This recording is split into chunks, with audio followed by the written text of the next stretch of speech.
People in the military, what's the creepiest, most paranormal thing you've encountered during your service? U.S. Navy photographer here. In the deepest parts of the ocean, you will often steam past small boats that are empty or seemingly empty. Sometimes they look like they got loose and no one looked for them. Sometimes they looked disgusting, like someone lived in them until they couldn't. Sometimes it's obvious someone is still in them, but they haven't moved for weeks. Next story. This is my dad's story, but after he was done in Vietnam, he was soon stationed at an Air Force base in Greenland. They had bad blizzards often there, and when they came through, the base shut down and every section of the barracks would take roll call. These blizzards are intense. There were cables running between all the buildings. You attached yourself to a person with a carabiner, so if there was a sudden whiteout, you didn't get lost and die. They had people die literally 20 meters from shelter because they got lost in bad weather and froze. He said for about 5 months, every time they locked down for weather, they would hear horrendous screaming outside. Everyone was accounted for, so they didn't risk sending anyone outside to investigate. They wrote it off as an animal. However, every time this was heard, the engine room would be wrecked. Tools everywhere, paperwork all over the floor, tables and toolboxes knocked over. Even one time, a several thousand-pound jet engine had been lifted from its workbench crane thing and smashed almost 30 feet away. The hangars and engine room had cameras covering every single possible entrance with spotlights that made them clear even in a whiteout. No animals, no people, no anything that was ever seen entering or leaving those buildings. Then one day, it just stopped. Edit. Okay, since I have a lot of people debating on what could have caused this, I will clear some stuff up. This was not something they just shrugged at. It cost a lot of money and threw a wrench in at least one surveillance routine, which cost a lot of brass from the DoD and the CIA to breathe fire down the base commander's neck. This facility, beyond military function, served as a base for a lot of civilian research as well. There was a full investigation using all manner of scientists, engineers, and specialists. They came up, though, with no satisfactory explanation for what was happening. I do not believe in the paranormal, nor did my father. This is the only spooky type story he has from 22 years in the service. No one knows what happened. It was very strange in every way. Hundreds of people wrote reports and documented this. It wasn't just some grease monkeys scratching their heads and randomly guessing. That said, I spoke to my mom and she told me a couple of things that I missed. After one of these occasions, the U-2 in the shop had all of its electronics turned on.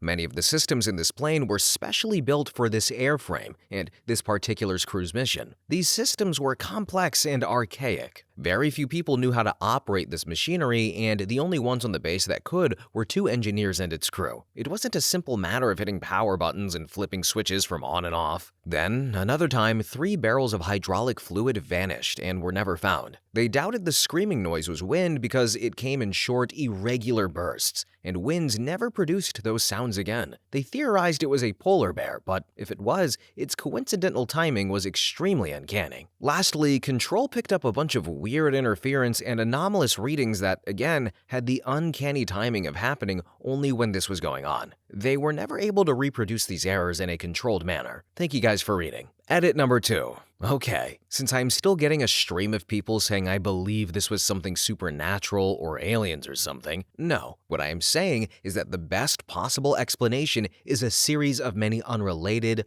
unlikely, and unreproducible events that came together in an also unlikely manner that left no satisfactory explanation for what was going on. The screaming was thought to be a polar bear or something. The radar glitches were thought to be due to moisture but left no obvious signs. The barrels were most likely the result of an inventory error, etc., etc., etc. However, even with all this in mind, the chances of all 3 of these events coming together in this manner by sheer coincidence is astronomical. So no one was willing to say anything with certainty, thus no satisfactory answer, and writing it off as an act of God. It's creepy, it's bizarre, but it's not supernatural, and the answer isn't simply, it's the wind. For more, see info in my replies to others about the construction of the place, the cameras, etc. So OP made a lot of great points and a lot of elaborations and provided many perspectives, to which I would have to reply, aliens, ghosts and aliens in the Chupacabra in Greenland. They all teamed up and then they went to the space. Why? Well,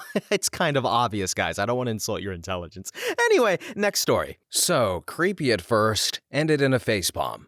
I was a young sergeant in 2006 stationed at Fort Bliss. Right outside of Fort Bliss was a training area that was near Briggs Airfield. We were guarding some equipment overnight so the company wouldn't have to stay. It was me and one private. I told him he would take shifts patrolling, and since we were allowed to have cars out there, the other would nap in his car. I woke up to my soldier knocking on my window in a complete panic. It scared me at first. The private said to me, Sergeant, wake up, there's a UFO out there." What? Then the private points in the direction, and sure as crap, I see these lights that seemed like they were floating around and then disappearing. Took me a moment as I had just woken up. Then I said, "That's the Franklin Mountain Range. You're looking at the cars driving on the scenic route." That's because the cars would be visible and then disappear when they went around the corner of a turn, only to appear again when they came back around. I was very agitated at first, but the next day, it was by far the funniest experience I had in the military. Next story. I was working the night shift in an old SCIF that was originally built back in the 50s. I was starting to feel sleepy, so I went for a walk to wake myself up and ended up getting lost in the maze of underground tunnels, finding myself in a part of the complex that obviously hadn't been used in decades. Everything looked like it was just there and forgotten one day, easily frozen in time. I was extremely tired and stressed out from work, and that didn't really help me to be able to rationally retrace my steps. Everything around me seemed like something was hiding in the shadows and watching me. It took a long time, but I finally made it back to my position, and I didn't tell anyone what happened. Luckily, it was the night shift and no one noticed I was gone. A year later, we got a new guy, and in the middle of the night, he got up and went for a walk. A couple of hours later, he came back looking like he'd just seen a ghost. I just gave him a knowing nod, and he knew I knew exactly what he just went through. Next story. We wrote it off as some of the instructors messing with us, but while training at JWTC, there was a blood-curdling scream in the middle of the night. It definitely sounded like a woman. The lieutenant in charge made us do a quick accountability check. Then he started radioing the training center to see what the hell happened. The instructors went out from their compound, did some checks, but didn't find anything. They said it's not the first time they had units out there calling in to report the same thing. Edit. Just to clarify, JWTC is Jungle Warfare Training Center. This is in Okinawa, Japan, so some of the thickest fighting of World War II happened in Okinawa.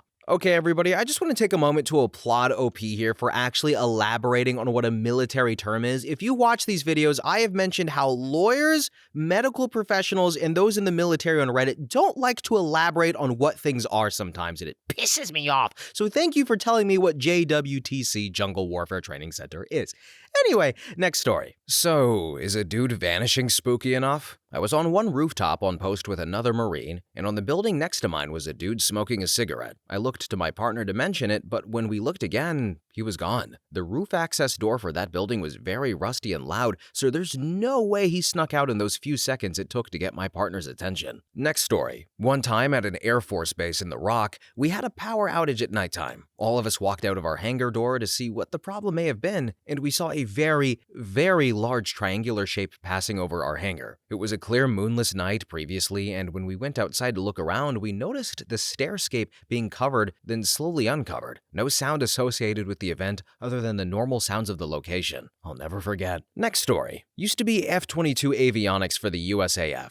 2A 3x2, no shred, at an undisclosed base, a light appeared above the flight line moving in odd ways and hovering. We called it in to our number one, and he called our other AMUs to ensure there were no other sorties being flown that we didn't know about. Shortly after, F-22s and 16s were scrambled and could not intercept the object. It disappeared into the night. We saw this go down from our flight line. Shortly after, we were informed that this never happened. Next story. As a Marine, I used to have the graveyard patrol shift at the Beirut Bombing Memorial. Part of the memorial is dedicated to a veteran cemetery. Oddly enough, I never got freaked out being completely alone in a cemetery, in the middle of the night, surrounded by dense woods on all sides. It was actually kind of peaceful, to be honest. However, one night I was patrolling near the perimeter fence where some of the oldest headstones are, when I heard the sound of a woman humming. I followed the sound and noticed a light glowing through the vines and a brush of a large tree. As I approached, I could literally feel my hair beginning to lift, as if there was an electric current in the air. I pushed aside the brush, and what I saw nearly took my breath away. It was an old, weathered headstone with a large cross etched into the marble. Only the cross was glowing a bright, vivid blue like a neon bulb. The humming was also suddenly much louder and had a weird plurality to it, like it was coming from hundreds of voices at once. Needless to say, I freaked the F out. I screamed like a little girl and sprinted back to the parking lot. I radioed the guard who was supposed to relieve me and forced him to come early, then spent the rest of my shift in the cab of his truck. I don't think he believed me, but he stayed in his truck and didn't go out on patrol until the sun was fully up. A few days later, I worked up the nerve to return to the grave, during the day of course. As I suspected, in the light of day, it was a completely mundane headstone. There was no name, only the aforementioned cross. I ran my hands over the stone and checked to see if maybe there was some sort of hidden light source or solar panel, but no, it was just plain, solid, unremarkable stone. The humming was gone too. I eventually returned to my normal shift, but never again experienced anything out of the ordinary. I never learned whose grave that was either, but I found myself thinking about it from time to time. It certainly sounds absurd when I say it out loud, and I suppose it could have been a hallucination or a trick of my brain that was tired, but I don't believe it was. I think it was real, a ghost or spirit of some sort, but I don't think it was malevolent at all. Next story. These are my dad's stories, but he served in the Taiwanese Marines as a drill sergeant. Much of the ground in Taiwan saw violence under occupation, and it was rumored his base was built on or near a mass grave. Needless to say, he's had a few paranormal stories. He had a guy report to him in the morning exhausted but frazzled. The night before, he had been on guard duty overlooking the firing range. The targets on the range were a mix of clay and wood figures, cut and drawn to look like an enemy soldier aiming a rifle at you. According to the guard, when he'd been bored out of his mind staring out over the range, he saw clear as day one of the clay soldiers wearily lay down his rifle and exclaim, "Damn, I'm tired." The guard said he passed out from fright. Then, during the evening, when training was over, the sergeants for the most part had the time to themselves. My dad liked to go snake hunting during dusk, when the heat was rising from the ground and snakes came out of their holes. So, one evening he sets out carrying a bag, a nice long stick, and a flashlight. As he was walking his way across the field, zigzagging in a search pattern, he found himself getting closer and closer to an old, decrepit outhouse that had been abandoned as it was too far from the main base. As he got within a few yards of it, he was hit with a sudden feeling of apprehension. Something told him going near the outhouse was a bad idea. At that moment, his flashlight, which was aimed right at the construct, went out. He fiddled with the battery, smacked it, thought, "F man, better get a new battery," and turned around to head back. The moment he turned and faced the main base, the flashlight flickered back on. Great time to keep hunting, he thought. The moment he turned to face the outhouse, it flickered off again. Faced the base, it flickered on. He did this 2 or 3 times, got the message, verbally apologized for intruding, turned, and walked calmly back to base. Continuing, the base itself was surrounded by forest and mountains, the natural terrain of Taiwan. One day, a soldier was reported missing. As the day went on, it was clear that he'd either deserted or was in serious trouble. A manhunt rescue team was organized, and most of the base was out searching for the guy as the rain started to come in. As night fell, they called it off and got ready to try again tomorrow. Well, they found him in the morning, huddled in a wet, dark cave, scared speechless and out of his mind. No one was sure what he saw to cause him to freak out, and they never found out. They shipped the guy out soon afterwards. Finally, one of his years on those base, it was hit with a huge typhoon. Typhoons are pretty regular in Taiwan, especially during the summer, but this one was going to set records. Everyone hunkered down and reinforced the base as best as they could, and it held well, and after days of relentless rain and wind, they emerged to survive the damage. One of the trees on base had been hundreds of years old. It sat on a hill and overlooked the base, and so had been the site of a Buddhist shrine set at its roots. Now the roots twisted and turned into the air. The storm had torn the tree from the ground, and yet the shrine itself was untouched, even the silk red covering, with nothing weighing it down, and hadn't moved an inch despite the winds that had finally torn the great tree from its hill after hundreds of years. The soldiers took this as a sign that despite whatever would be thrown against them, their spirit would remain strong and unmoved. Next story. Not in the military, but I did read Hal Moore's book, We Were Soldiers Once, and Young, and there were multiple instances of North Vietnamese soldiers just walking straight up to US forces in the middle of combat. They'd look at them, and they wouldn't even raise their weapon or unsling it. They would just start laughing at the US soldiers. Then, the US guys would shoot them. I'm sure there's a reasonable explanation of why this happened, but it's pretty creepy that the enemy might just walk up to you and just start laughing in your face, seemingly not caring whether you shoot them or not. Next story. Former USCG here. Saw a ghost and some creepy crap happen when we were removing the old Fresnel lens from the Presque Isle light in Michigan. Also, seen some weird creepy lights at St. Elmo's fire near the old Wagashants light. Compasses and radios all quiet, radar and GPS wouldn't work either. The light near Sturgeon Bay is haunted as well, and we stayed at the light near Two Rivers and the whole family saw the ghost. There are several lights in the Great Lakes that are open to active, reserve, and retired military members as vacation rentals. We stayed at Raleigh Point Lighthouse at the Sherwood Point Lighthouse, and they have visitors' logs that are like a diary, and multiple stories are in there about the hauntings, dating back to the 70s. I know that Sherwood Point is haunted. Next story. Not my story, so I tell it as best as I can. This happened during a rotation at the National Training Center sometime in 2015. A battle was occurring at nighttime, a light appeared in the sky, and for 10 minutes or so,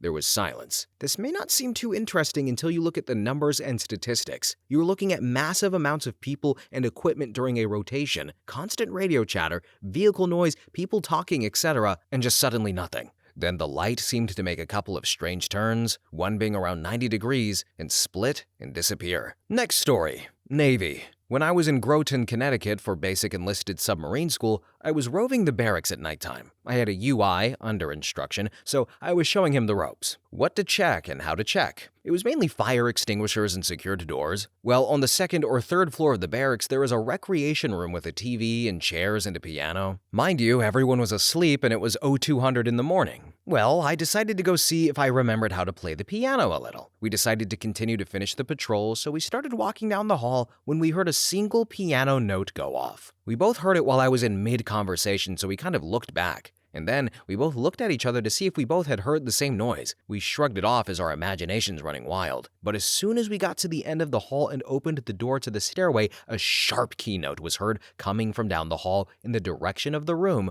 with the piano. We left the floor as soon as possible and later shared the story with some shipmates, and they told us stories of sailors that had died in that barracks. Next story. Submariner here. There are a few things as unnerving as wondering about the engine room from 2330 to 0530, alone on watch. When the boat is largely shut down in port, it becomes a very quiet place. The roving watches usually make it an hourly game to speed through their log rounds, especially in the lower levels. One particular in-port period, the boat was moored in Pearl Harbor, and a few people started complaining about a real uneasy feeling. I was on the mid-watch as the SEO on evening, and a senior chief came back to do his required 0300 tour. We saw him walk past, maneuvering his way to Shaft Alley. This particular senior chief was the crusty old salt type and would usually spend a bit of time just sitting in the lower levels of the engine room alone and contemplate life, so we expected as much. What we didn't expect was to him to literally run into the maneuvering area a few minutes later. The man was pale-faced and breathing heavily. We sat up straight, our eyes as wide as his, thinking we were about to have to announce and fight some ship casualty. He slumps into the EDO chair, a few tense and silent moments go by, we're on pins and needles, and he finally opens his mouth and tells us about the effing ghost in Shaft Alley. Swears as a sailor passes by him as he's sitting on a trash can in Shaft Alley.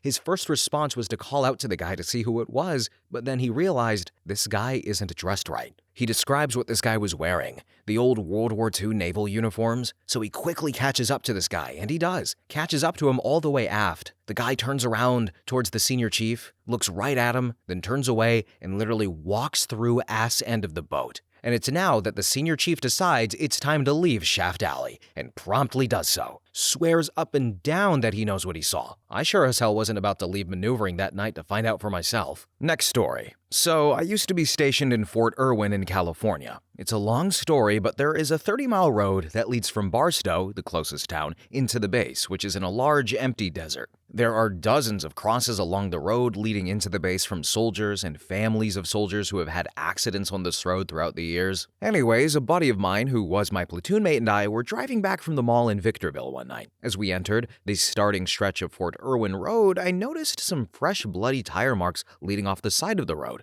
directly into a cross, which was dated something like 8/11/89. This date was like 8/11/06. Really creeped me out and I thought I was seeing things. Then about 20 minutes into our long drive down this isolated 2-lane highway leading into the vast empty desert, I look over to my buddy who was driving and lip-syncing to some song. And then as we were going about 75 miles per hour, something darted out in front of us. I quickly caught a glimpse of what looked like a large humanoid beast with fur and a wet, hairy face. It looked directly at us, even though we were going 75 miles per hour and it was running right across his car. This thing was tall, at least 7 feet, walking on 2 legs. But the eyes were like, I don't know how to explain it, but for that split second when it turned to look at us, as it turned its body and I looked into its eyes, it was like time slowed down, and its eyes were white voids. Not a reflection, really, more like dead light. This is a Stephen King reference, and it wasn't a look of fear, but it was like a look of, I see you, hello. It was the most skin-crawling thing I have ever experienced, though. Whatever that was, it was not human, not animal. It was sentient, but not like we are. I won't say it had powers, but whatever it did to us when we looked at it, I don't know. But returning to the moment, I turned to my friend who yelled out, "Holy crap!"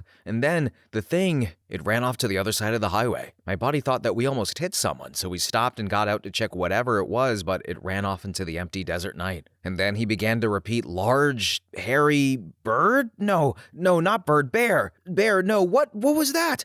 And it took us about another 20 minutes to get to base, and we just sat there, music off, not talking to each other. He was quiet, which he was never quiet, not Brian. I tried to think of what to say, but we were too chilled to really talk. Once we got back to base and told our squad members about what had happened, but no one believed us. That is, until a few weeks passed by, and I started hearing quiet murmurs from people who didn't want to speak openly, but they said that they too saw similar sightings. Years later, after I got out of the service, I did some research online and learned about native folklore passed down by indigenous Native Americans who claimed that Sasquatch was believed to live out in the barren salt flats. Google put up a lot of interesting information. Whatever it was, though, my friend turned white as a ghost that night, and we never spoke of it to each other ever again. Next story. I have to preface this to give context, and I'm tired on my phone, so this may be messy and kind of long, so I apologize. But at the time, I was working nights in the munitions storage area, which is fenced off with barbed wire. The whole area is pretty spread out with multiple buildings and definitely large enough that you generally drove around to get to other buildings. Due to the nature of the job, the buildings are spread out with clear space between them. Anyways, the only people in the bomb dump on this night are the roughly 8 or so of us in my shop, and one guy in control that night. He was in another building, and we had a direct line to him on what we called the bat phone, relevant later. This is summer in South Carolina, and at about 2 or 3 a.m., so the air was warm and very still. No breeze at all, and we had the break room door wide open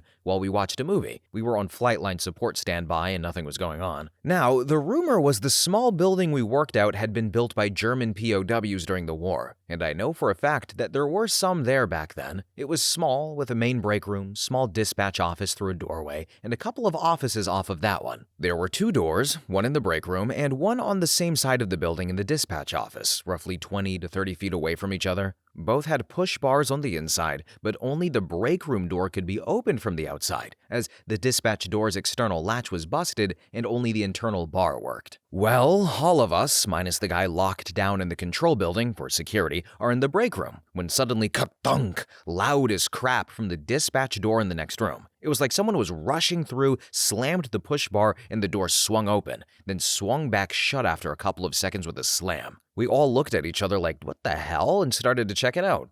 We had mag lights in our crew books, so a few guys grab them, and we sweep around the building from both directions. Another guy calls the controller on the bat phone, who picked up and denied that he was effing with us. There was no way he could have messed with us and made back to his phone in time, let alone doing it without being seen or heard. Anyone with experience knows how sound carries at 3 a.m. in the South Carolina summer. You could hear the beeps from code keys being pressed hundreds of yards away, no joke. No way he hoofed it back to his building anywhere near fast enough, gone through the halls, punched in his code, and got to the phone in time. But the crap that did get me was that damned bar. The door simply did not open from the outside, and we all heard that bar get pushed in hard. The door swing open, hang there for a couple of seconds, then shut. And there was absolutely no breeze. And had there been, it would have blown past us sitting in front of the only other door. Effing weird. As an aside, there would be random times that I would go to pick up a trailer or something behind one of the other shops at the far end of the bomb dump, and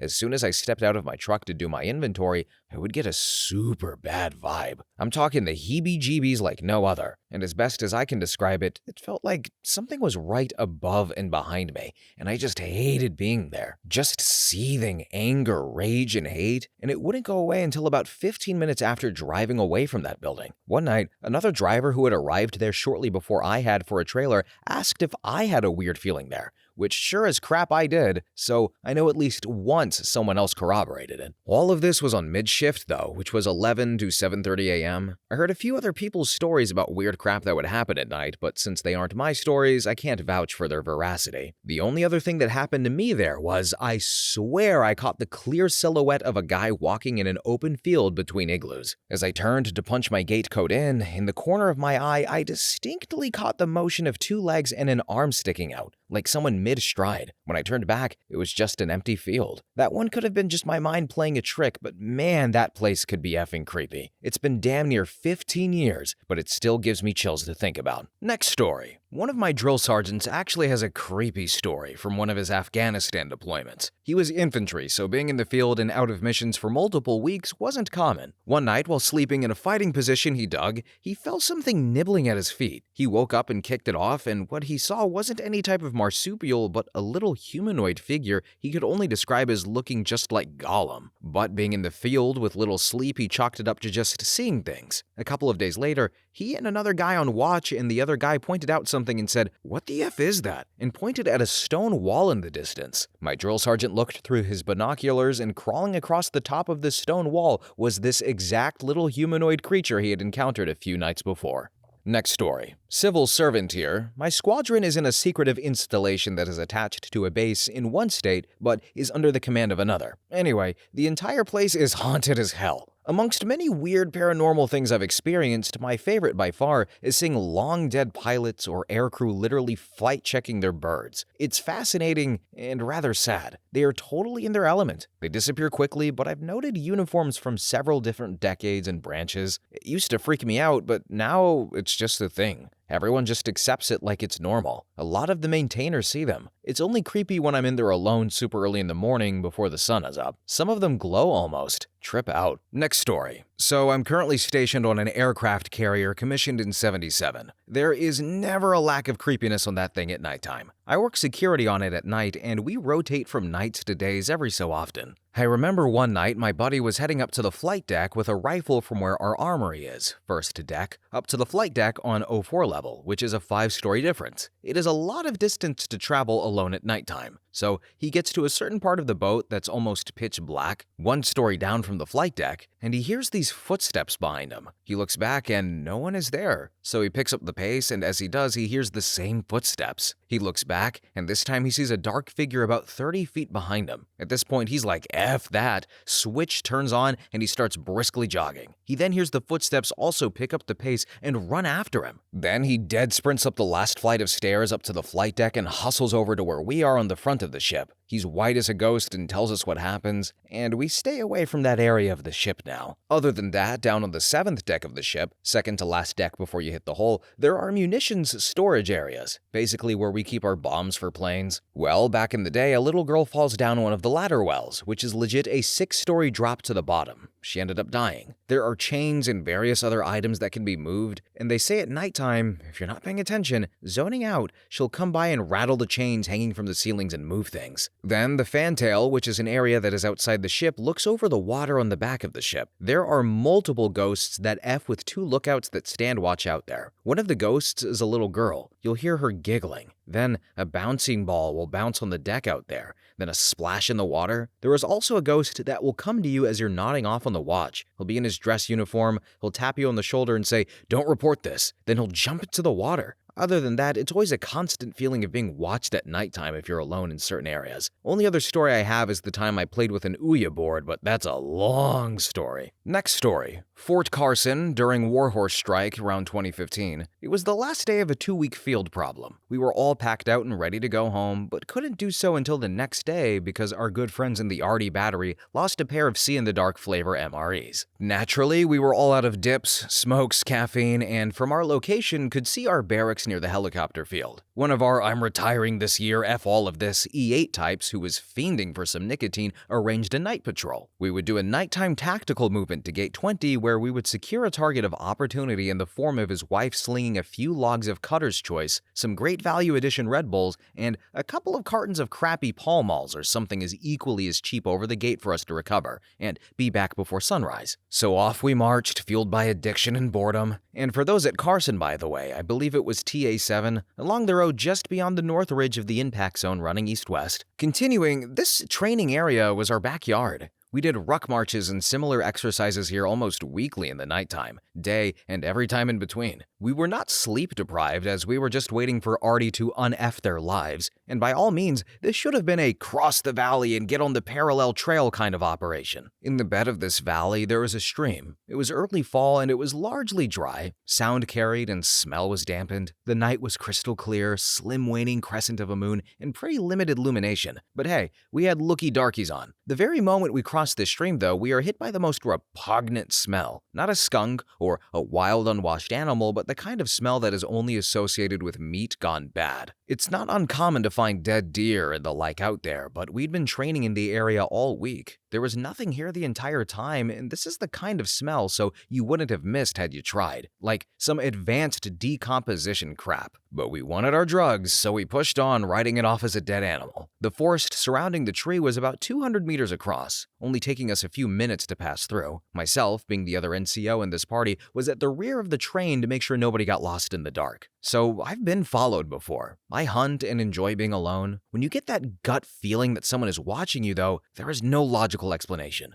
The trees obscured our vision to the rest of the unit, and I was at the rear of the party. When I looked back, there was a pair of gleaming eyes in my night vision no more than 10 meters away. And the unfortunate or fortunate part was we had no live ammo, although I would not have wanted to explain that to the O-types. Equally unfortunate part was we had places to be, so we could not investigate. But you bet your ass I hurried the F on out of there and scaled to the other side of that valley. We also took the long way home so as to enjoy our spoils in relative privacy. I just want to point out that 98% of that story was we're addicted to drugs and 2% of that was something was scary.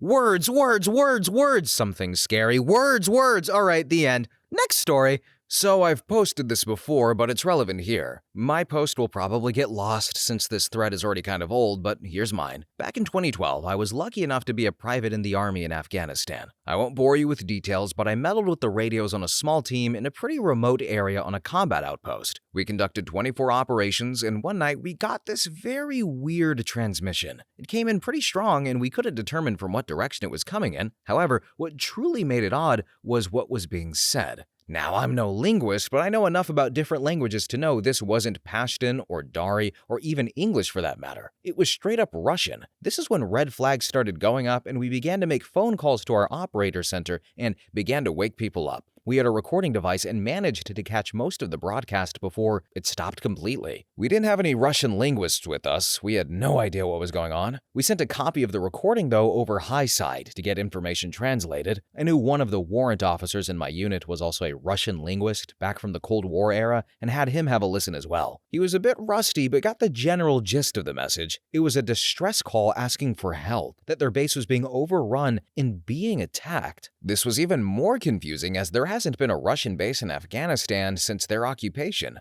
We schemed a lot over what caused it. He said maybe it was a pre-recorded beacon that may have just randomly gone off after all these years, who knows. The only thing that bothered me though with that explanation was that the whole thing didn't sound like a pre-recorded audio. There was an obvious level of distress in their voice, albeit there was no background noise to it. Next story. A buddy of mine was stationed at Katrina Air Force Base in Okinawa in the aughts. It was a regular day full of standard base activity, indoors and out, when the sirens went off, followed by a warning for all staff to report to the base's mess hall. My friend and everyone else was quite confused but followed orders. Upon arrival at the hall, they found it was full of the base's staff with a uniformed officer taking roll. The base commander settled everyone down and advised them that everyone was just taking a short break, that there was nothing to worry about, and that everyone would be back to work shortly. Everyone sat at the long lunch tables, scratching their heads and discussing what could be up. And this particular room in the hall was interior and had no windows. Once the roll was completed and everyone was accounted for, the commander left, and soldiers carrying automatic rifles closed the doors to the hall and stood inside them at attention, essentially barring anyone from leaving. This raised the chatter quite a bit, but nobody panicked. Only a couple of minutes later, an incredibly loud engine sound can be heard approaching the base. As whatever is making the noise lands, it shakes the entire island, he told me. Framed photos fall off the wall and trophies and glass cases are shaken over.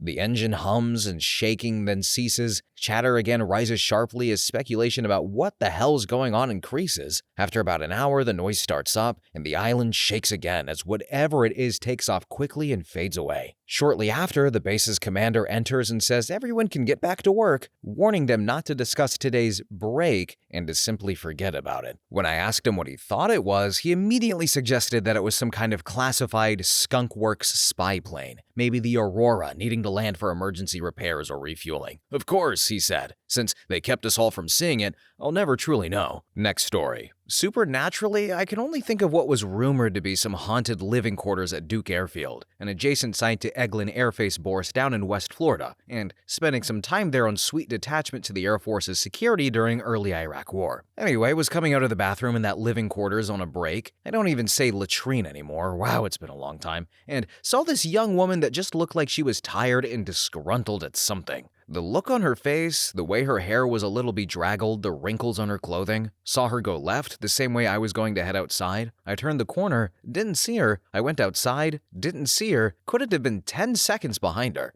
I asked my Air Force counterpart in the patroller outside out of curiosity if he had seen a tired-looking woman come out before me, and he said no one had. Admittedly, we weren't on the clock. We were parked in a living quarters parking lot, so my counterpart probably had his nose in something like his logbook or adjusting the radio to not have seen her. Still, that was one fast mover to leave the outside exit area before I could get eyes on her again. To this day, there's still just a little bit of wonder left over that she actually was the ghost and vanished around the corner. I can't even recall hearing the front door open and close either. Distance, probably. Realistically, creepy. I worked early response to the aftermath of Hurricane Katrina, between keeping seagulls off corpses washed up on beaches from capsized casinos to working with cadaver dog teams, passing by miles of just driveways and cul-de-sac roads where houses and Walmarts used to be. I have too many stories to tell, and often only enough resilience left to talk about one of them in detail every now and then. Next story. I was in the U.S. Navy and worked in communications. I was a supervisor on my watch and enjoyed working the night tours while in deployment. We stood 12-hour watches from 7 p.m. to 7 a.m. Around 2 a.m., I heard some chatter over the 3MC, which is like our internal speaker system used between a few different stations on the ship. But it's the bridge asking combat if they see anything on the surface or air radar, maybe 10 miles out to our west. Combat returns with a negative, and I don't think anything of it. About 15 minutes go by, and the bridge asks again, and asks, are they sure there's nothing there? Then they ask us if we have any message traffic about any ships in the area, aircraft, or anomalous weather patterns. I ask one of the guys on the watch to perform the request, and now my interest is piqued. I walk out of the comm center and head up to the bridge. I was on a frigate, so the walk was quick, and I get up there, and I ask what's going on. One of my buddies points me over to the port side, and we walk over. There's about 5 or 6 circular-shaped lights about 10 to 15 miles out in the clouds,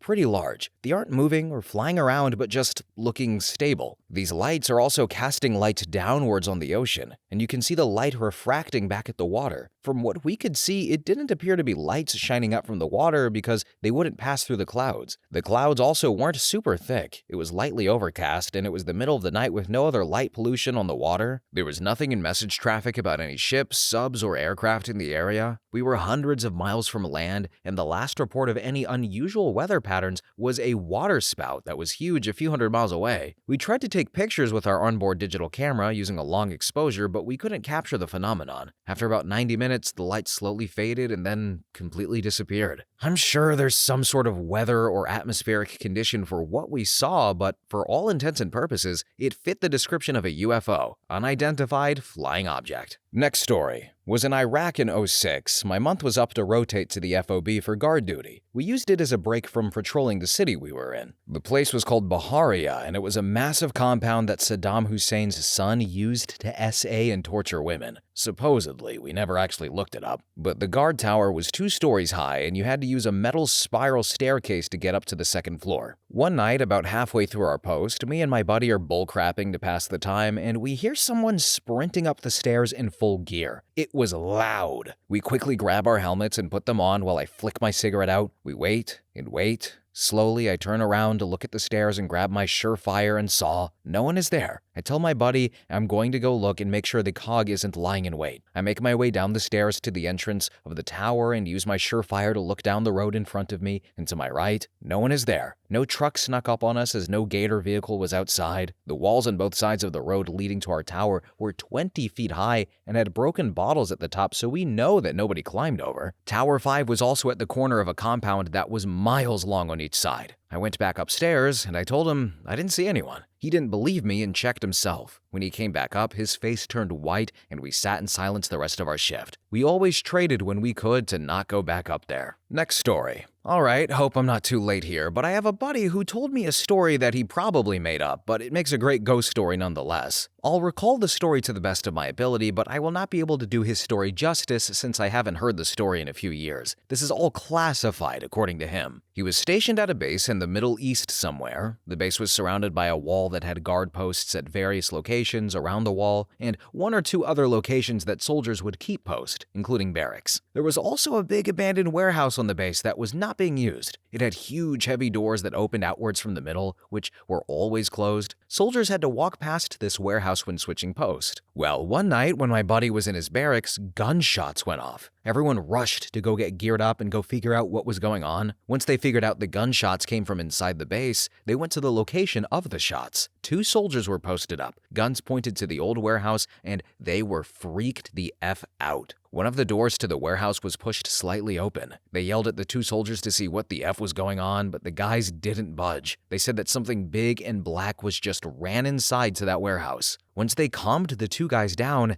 they did a sweep of the warehouse and they found nothing. It took 2 soldiers to push the door shut again. The next night, there was screaming coming from inside the warehouse. They did a sweep, nothing. Next night, more screams. Third night, another group of soldiers shifting locations opened fire. They basically had the same story as the first group. They said it was fast as F and basically moved faster than they could aim and shoot. Again, the door was pushed open. Took 2 guys to close it. After this went on for a while and the soldiers were found mentally healthy, a bigger investigation was set up. They pointed some special cameras at the entrance to the warehouse, set up some guys outside, and waited for something to happen. Well, one night the door was pushed open on camera and there was basically a demon that stepped out and started screaming bloody murder. The guards opened fire and the thing sprinted faster than humanly possible back inside the warehouse. Both doors were flung open and the thing just screamed. More soldiers came and did a sweep. Nothing. Around this time, the soldiers at the base started to piece a few things together. They had always known that a village nearby the base has a curfew and no one stays out there past nightfall. So some went to investigate why. And long story short, the villagers told them that there was a god of death in the area and they dare not stay out past nightfall. Around the time they learned this, a special team came in with more equipment. Some bigger guns were sent in, including my buddy with special recording equipment. They dragged the big double doors open and sat up inside the warehouse. It was pitch black, but they could see with their equipment. They set up so 2 guys sat facing each other, making a square of 4 guys total. About 4 hours went by without anything happening. Then the guy across from my buddy starts making a hand signal. He was signaling that something was behind my friend. The guy to the right of my buddy was dozing off, and another soldier across from my buddy was perfectly still. My friend did a 180 from his chair to a crouched position, giving room for him and the guy across from him to open fire.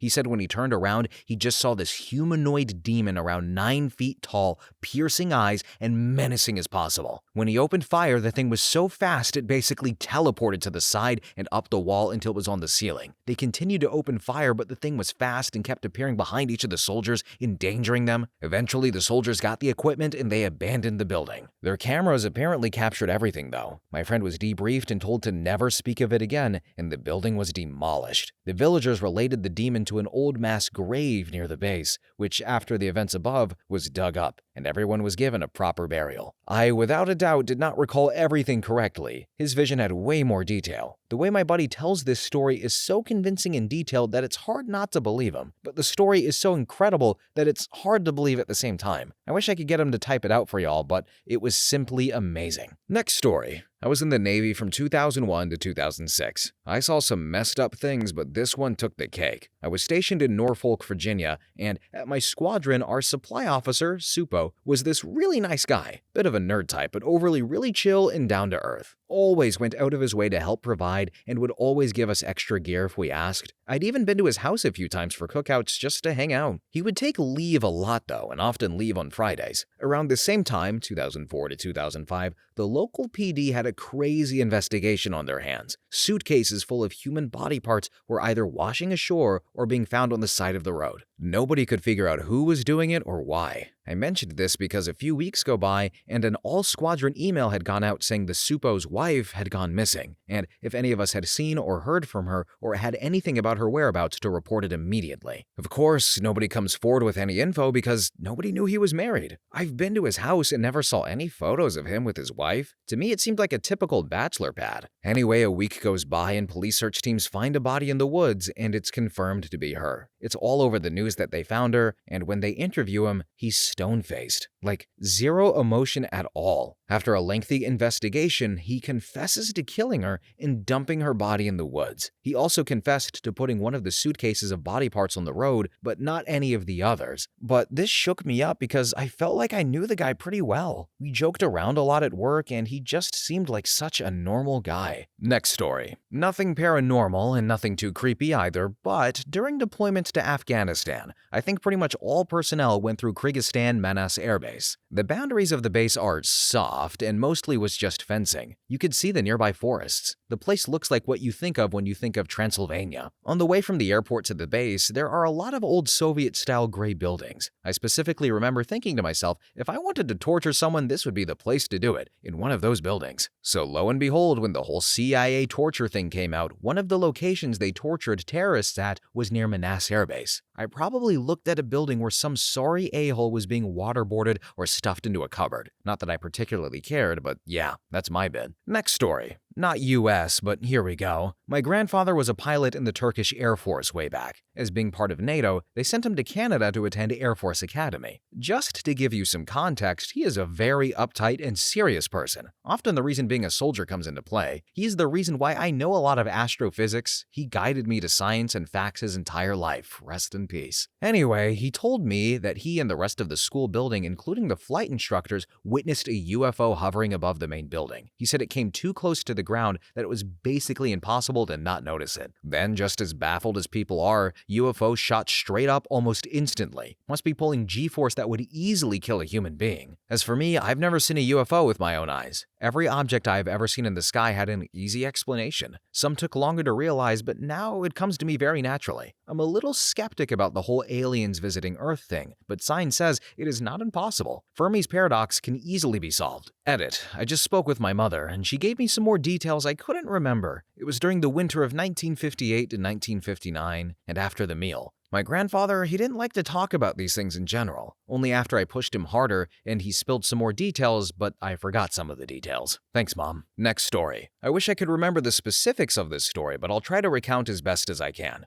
My grandfather was in the British military. He was charged with leading soldiers through a wooded area. I don't recall his rank or where he was serving at the time, but a course was plotted and they moved on during the night. Suddenly, a glowing hand appeared before my grandfather's face, as if to say stop. He was so disturbed by what he had witnessed, he took it as a sign to redirect his crew on a different path. Well, that night, another group of soldiers on their original path came under enemy fire, but my grandfather's crew was safe. To this day, he strongly believes he witnessed the hand of God. He has never been excessively religious, does not attend church, and has never experienced anything like that before or since. I must try to get more details of this story. Next story. Navy Boot Camp, Orlando. I was alone on watch in our company's barracks compartment. I was checking all the windows because the CC liked to unlock one or two to make sure we checked all of them. That put me between the racks, bunk beds, and the wall. Well, I caught movement down the middle open area of the compartment. There was a flash of white. White shoes meant brand new recruit, but we had been there long enough where we were wearing our black Oxfords. I went between the racks to the middle so I could see who had come into the compartment. The outside door definitely hadn't opened, and I would have heard the door by the inside stairwell. The door to the laundry area was locked, but standing across the open area by the row of racks was a girl with curly dark hair wearing the same female utilities as me. Light blue shirt, black pants. She was wearing the white tennis shoes, which meant she'd only been there a couple of weeks. She looked at me, then she wasn't there. No place for her to go. We were in the middle of the compartment, yards from any door, and nowhere to hide. I didn't see her move, she just wasn't there one moment to the next. Only saw her for a heartbeat or two. Then, spookier still, years later, our new FN was telling about doing roving patrol watch at boot camp and how they kept finding a pair of white sneakers in the locked laundry room of an empty compartment. Freaked her out. Said the red lights always looked darker in there. They'd do their checks and leave as fast as they could. Thought one of the CCs was playing a joke with the shoes. I asked which building though, which wing, which floor, and yep, it was my old compartment where I had seen the girl. Next story. I have a story from my NCO in infantry training school from the Marine Corps. So, my sergeant was at a checkpoint in Iraq at a train station, and a solo Marine with a saw comes walking towards them, full gear as well. They know he's a Marine, so they tell him to stop and give them this number that you get when you're deployed. Sorry, I can't remember what it's called. So, he gives them his number, and he moves forward to them. When he gets to them, I guess they're just talking about the war and shooting the crap when he says,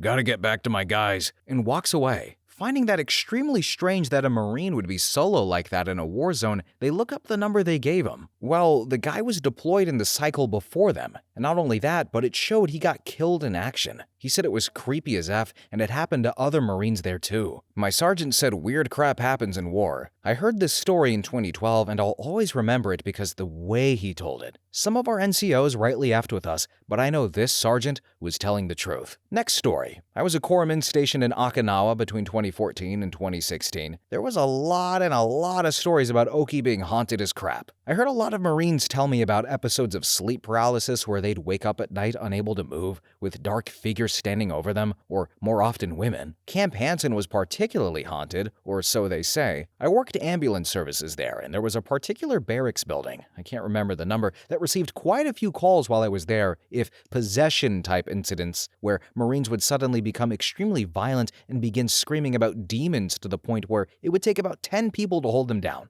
I personally responded to one such incident. A Marine was just drinking beer down by the quarterdeck. A well-known Marine with no prior history of mental illness or incidents, a pretty straight shooter, suddenly became delirious at the top of a hat. He went from chatting normally to smashing his face against the stairs, screaming, "Make it stop!"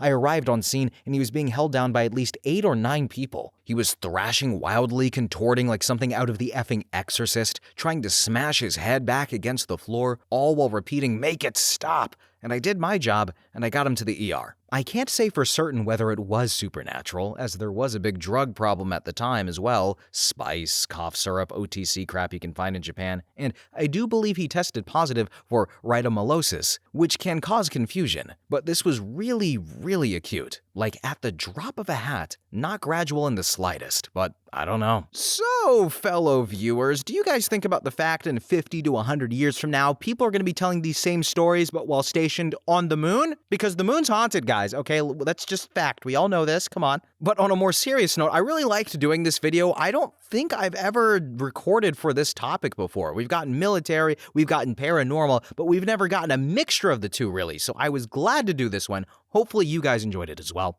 But thank you so much for watching. Have a really good day. Thank you for commenting, and bye-bye!